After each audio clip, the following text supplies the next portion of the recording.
স্বর্ণ লোহাকে বলছে, ভাই আমাকেও স্বর্ণকার হাতুড়ি দিয়ে পেটায়, তোমাকেও তো কামার হাতুড়ি দিয়ে পেটায়, আমি তো এত আওয়াজ করি না, তুমি এত আওয়াজ করো কেন, এত চিৎকার করো কেন?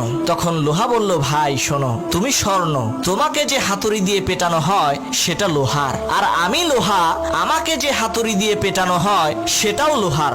নিজের আপনজন যখন আঘাত দেয় তখন কষ্টটা অনেক বেশি হয়, এ কারণেই বুক ফেটে চিৎকার বের হয়। পৃথিবী বিখ্যাত দুই অলসকে লোকেরা সমাজ থেকে বিতাড়িত করে জঙ্গলের মধ্যে রেখে আসলো। দুই অলস জঙ্গলের মধ্যে শুয়ে আছে। এমন সময় এক লোক ঘোড়ায় চড়ে সেই জঙ্গলের ভেতরের রাস্তা দিয়ে যাচ্ছে। সেই শুয়ে থাকা দুই অলসদের মধ্য থেকে একজন সেই ঘোড়ায় চড়া ব্যক্তিটিকে কাছে ডেকে বললেন, ভাই আমার বুকের উপরে একটা বড়ই পড়ে আছে, তুমি একটু সেই বড়ইটা আমার মুখে তুলে দাও তো। তখন সেই ঘোড়ায় চড়া ব্যক্তিটি বলল, বেটা আহাম্মক, তুই নিজে বড়ইটা তুলে খেতে পারিস না?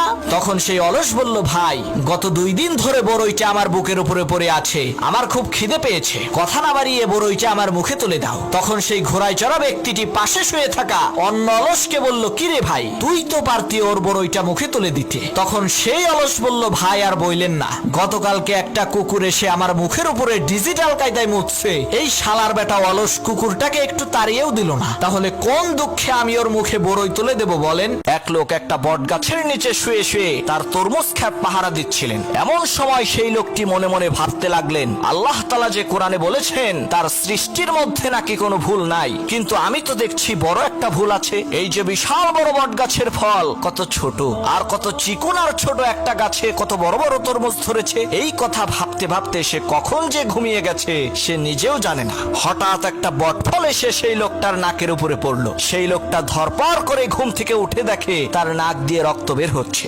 লোকটা তখন বলল, আল্লাহ, আসলেও তোমার সৃষ্টির মধ্যে কোনো ভুল নাই, তুমি মহান, তুমি সমস্ত ক্ষমতার ঐশ্বর্যের মালিক। আজকে যদি এই বট গাছের ফল তরমুজের সমান হইতো আর আমার নাকের উপরে পড়তো, তাহলে তো বিনা টিকিটে ভেস্তে চলে যেতাম, আমার আর কোনোদিন বাড়ি ফেরা হতো না।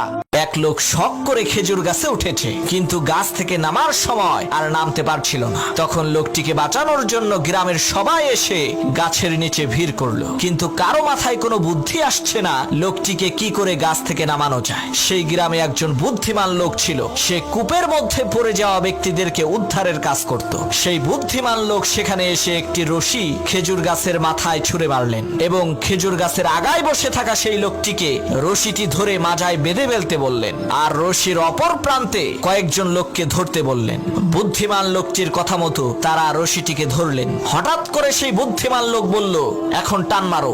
লোকেরা রশি ধরে টান দিল, সাথে সাথে সেই খেজুর গাছে থাকা লোকটি মাটিতে পড়ে মারা গেল। তখন গ্রামের লোকেরা বলল, আপনি এটা কেমন কাজ করলেন, লোকটা মরে গেল। তখন সেই বুদ্ধিমান লোক বলল, ভাই এটা লোকটার কিসমতের দোষ, আমার কোনো দোষ নাই, এই একই টেকনিক খাটাইয়া অনেক মানুষকে আমি কুয়া থেকে বের করেছি।